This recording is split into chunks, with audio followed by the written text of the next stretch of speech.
One day at the airport, on my way back from work, I ran into an old classmate.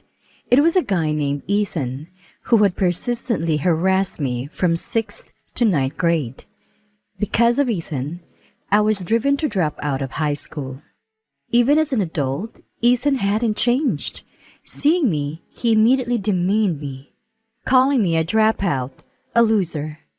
For a moment, I almost lost my cool, but I managed to contain my anger and left the scene. Later, Ethan and I would cross paths again at the airport. "Hey, dropout! This is what a plane looks like!" Ethan sneered at me. When it became apparent that I was the pilot, Ethan's reaction was unexpected. My name is Oliver, 38 years old, single, and a pilot by profession. When I mention my career, it sounds like I've had an impressive history, but in reality, I once dropped out of high school. Between 6th and 9th grade, I suffered from persistent harassment. The root of my trouble started with a falling out with Ethan, my classmate. Ethan was extroverted, friendly, and well-liked by everyone. I, on the other hand, was serious and decent at studies, but not so good at socializing. That's why I was so relieved when Ethan approached me soon after I enrolled, worried whether I would make any friends. Our conversation started because we had both been in the same soccer club when we were in elementary school. Additionally, Ethan and I joined the soccer team together. We both joined the soccer team, but in our group, I was always the butt of the jokes. Ethan had a charm in turning even my inability to counter the teasing into a source of laughter, which was as cruel as it was captivating. Initially, I accepted my place in the group, even finding joy in making others laugh with my actions. But slowly, our relationship became twisted. The way we garnered laughs escalated gradually. At first, I dismissed it as part of friendship, but my ambiguous attitude towards these jokes was a mistake. The words gradually turned into blatant teasing and personal attacks. Sometimes Ethan would half-joking put me in a wrestling hold. Even when I laughed it off and told him to stop, no one intervened. Instead, they all laughed, watching Ethan and me. I'm not making them laugh. I'm being laughed at, I realized. Ethan was just enjoying humiliating me. That realization made staying in the group painful. The teasing that I once brushed off with a laugh became unbearable. One day, while walking down the hallway, I was slapped on the head with the usual, "Hey!" Normally, I would just laugh it off with a "What's up?" But that day, I firmly said, "Stop it!" Ethan, looking annoyed, retorted, "What's with you lately? You getting all moody? I'd let you in our group, so at least look like you're having fun." "Can't do that. It's not fun." "What? You always used to laugh. Besides, for someone named Oliver, you're getting too bold." Ethan said this with an intimidating voice, glaring at me. But I stood my ground, staring back at him. Ethan eventually left, saying, "Fine then," and quickly joined the rest of his group. From the next day, my life became a living hell. At school, Ethan and the others he'd influenced, even classmates not involved, started ignoring me. It would have been better if it had ended at that, but they soon began actively harassing me, with Ethan as the ringleader. At first, I tried to stay strong, showing up at school and extracurricular activities, but the pain soon became unbearable, and I started skipping both. Entering 8th grade with the added stress of adolescence, their behavior became even more intense. I missed nearly half of 8th grade, and naturally my grades and evaluations plummeted. I was once considered for a renowned private school in the state during 7th grade, but now I was barely managing to qualify for a lesser-known private school. Still, I tried to study, hoping to escape the situation by graduating middle school. However, things didn't go as planned, and to my dismay, I ended up in the same public school as Ethan. In middle school, I had some respite because Mr. Brown, my 7th grade English teacher, took an interest in my situation. He even reprimanded Ethan and his group. But high school was relentless. Hoping to build new relationships in high school, I unfortunately found myself in the same class as Ethan. "Oh, it's Oliver!" Ethan declared as I entered the classroom, grabbing my collar and announcing in front of everyone. "Let's all tease this guy. He's always been the one to get picked on since middle school. He enjoys it, right?" Initially, my classmates were unsure, but once they decided I was an easy target, they became merciless. Unlike middle school, there were no teachers to protect me. Eventually, my spirit broke and I found myself unable to go to school. Failing to meet the credit requirements, I was held back a year, and that's when I dropped out of high school. The person who tried to save me was Mr. Brown, my middle school mentor. He was the only teacher who noticed my plight and reached out. Not only did he scold Ethan and his group, but in my final year, he provided his English prep room as a refuge from Ethan's torments. I would go to the English prep room after school every day to talk to Mr. Brown. During my struggling 8th grade, he even taught me one-on-one. Sadly, despite Mr. Brown's efforts, Ethan's behavior never changed. Still, I believe Mr. Brown did everything he could. He was my only ally and emotional support at school. Just having Mr. Brown around made it possible for me to attend school until graduation. I kept in touch with Mr. Brown through frequent letters even after graduation. But as the situation in high school remained unchanged and my spirit was broken, I lost the motivation to go to school and didn't feel like replying to Mr. Brown's letters, leaving them unanswered. One day, Mr. Brown came to my house to apologize in person. "I'm truly sorry I couldn't be more helpful back then," he said with a pained expression. When he learned I couldn't attend high school anymore, he brought a pile of information on correspondence and night schools. "How about starting over in a new environment?" he suggested. "It's no use. I replied. My self-esteem shattered from being constantly ridiculed by Ethan and his group. Mr. Brown encouraged me. "Oliver, you'll be fine. With a change of environment, you'll flourish." Pushed by his enthusiasm, I started studying for my high school diploma through correspondence education. Originally, I didn't hate studying, and with the active support of my parents and Mr. Brown, I made significant progress, contrary to my past struggles. Frustrated by how I had broken under harassment, I immersed myself in studies, refusing to let those bullies ruin my life. During that time, my parents told me, "It's great that you're always working hard on your studies, but it's not good to focus too much on them." To give me a break, they took me on a trip. That was when I flew on a plane for the first time. The first surprise was the plane's imposing presence before boarding. I remembered how I used to love looking at aircraft in vehicle encyclopedias as a child. Flying through the air, I was completely captivated by the world above. The gradually fading cityscape, the thrill of breaking through clouds, and the clear sky beyond. The beauty of the scenery through the plane's small window made me feel free from everything. It was so refreshing that it seemed to erase all the regrets and burdens of the past. "I want to fly freely in the sky. I want to be a pilot." This vague thought solidified into a firm goal by the time I returned from the trip. It was the first time I had a dream, and I felt my heart leap for the first time in a long while. However, becoming a pilot is not an easy path. It would also be a burden on my parents. But I didn't want to give up on something again. While I was wrestling with these thoughts, Mr. Brown visited me again. "Look at you! Oliver, you seem much brighter." He immediately noticed the change in me. "How's your studying going?" he asked. "It's going really well lately," I replied. "I've found a goal." Mr. Brown looked at me encouragingly. Would he laugh? Would he say it's impossible for me? For a moment, These thoughts crossed my mind, but I knew Mr. Brown wouldn't say such things.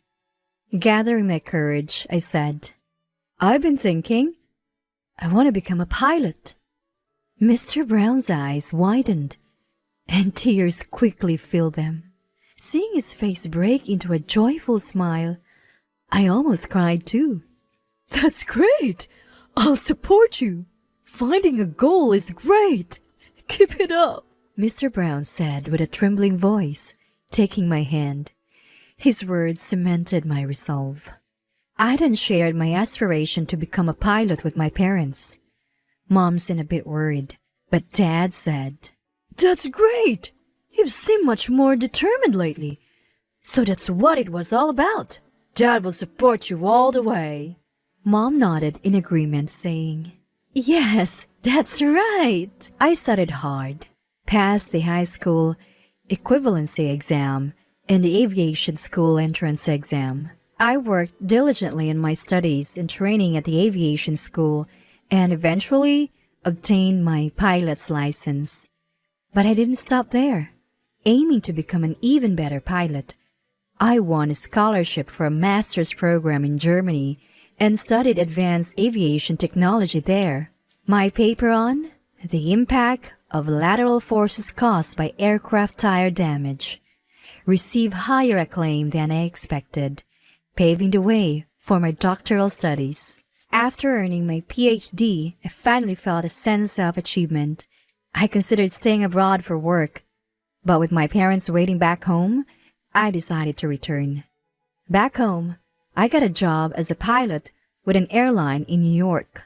One day, while walking to the airport exit in my casual clothes, a man in dirty work clothes called out, "Oliver!"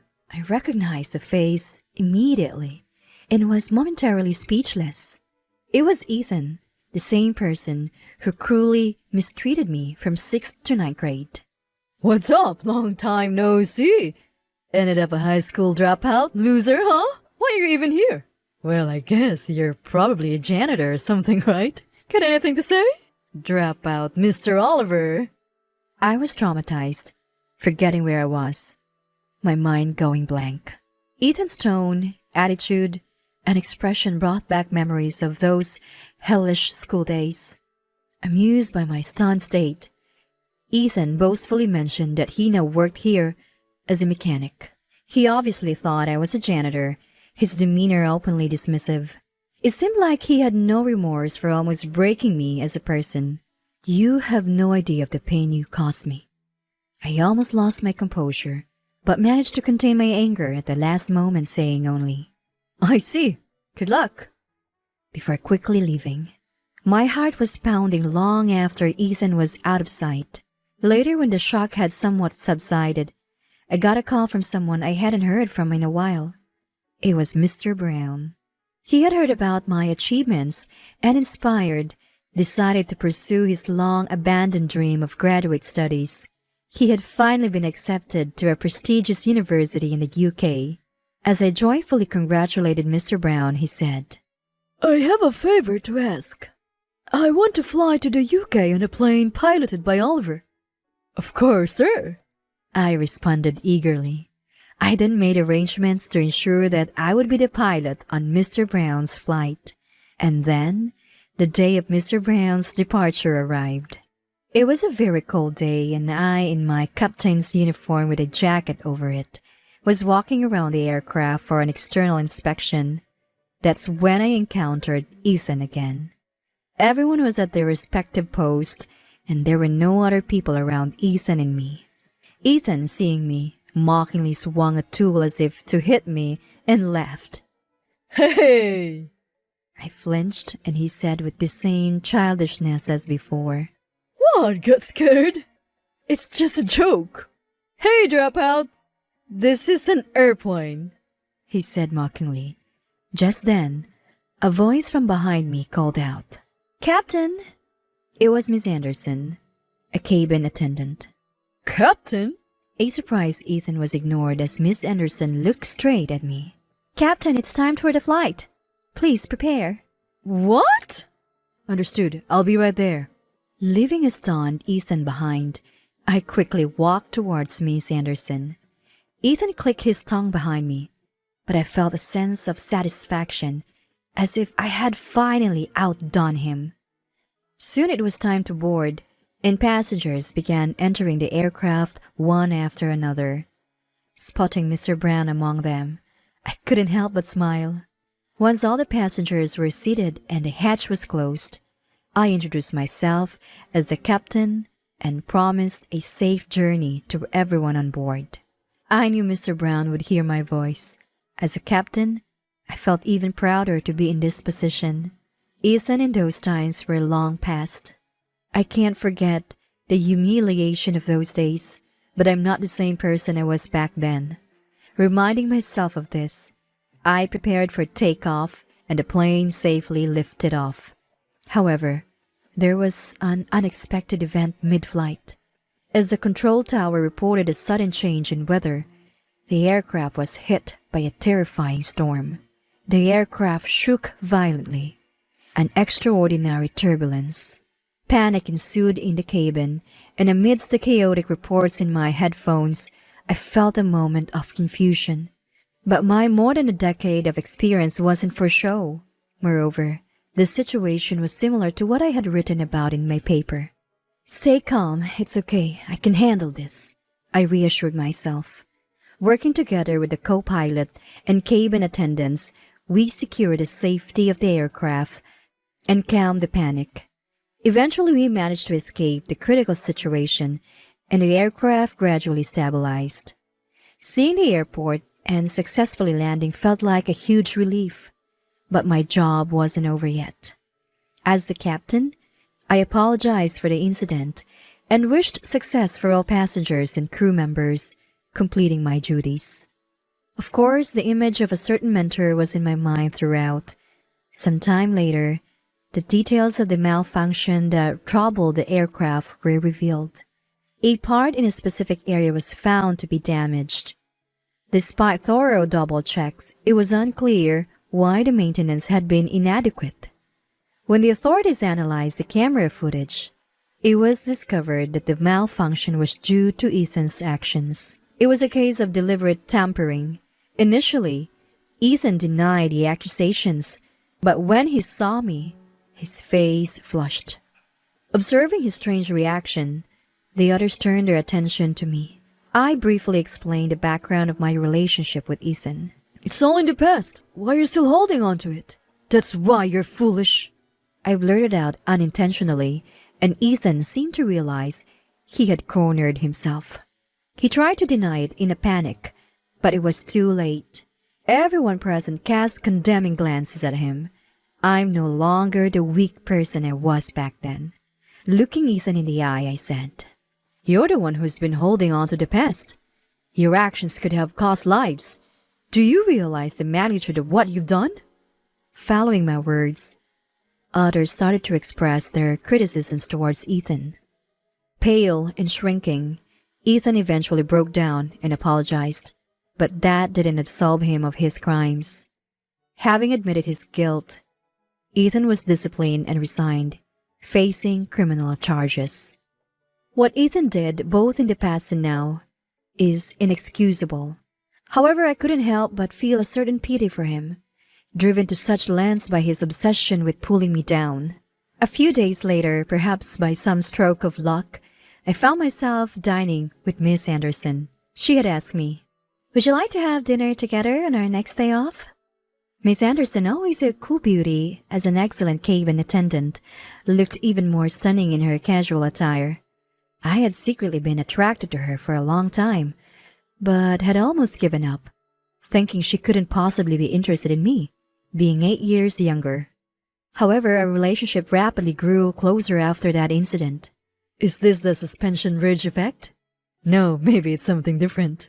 While thinking this and eating, Miss Anderson said, "You were really impressive the other day, Mr. Oliver." I was at a loss for words, and she chuckled softly. What do you mean? "When there was trouble, he gave calm instructions. Thanks to you, I was able to stay composed and act." It was admirable. Her compliments made me blush. But involving many people in my problem with Ethan, I feel... That modesty of yours is also admirable, you know. Are you teasing me? Of course not. Miss Anderson smiled, holding her hand to her mouth, looking genuinely happy.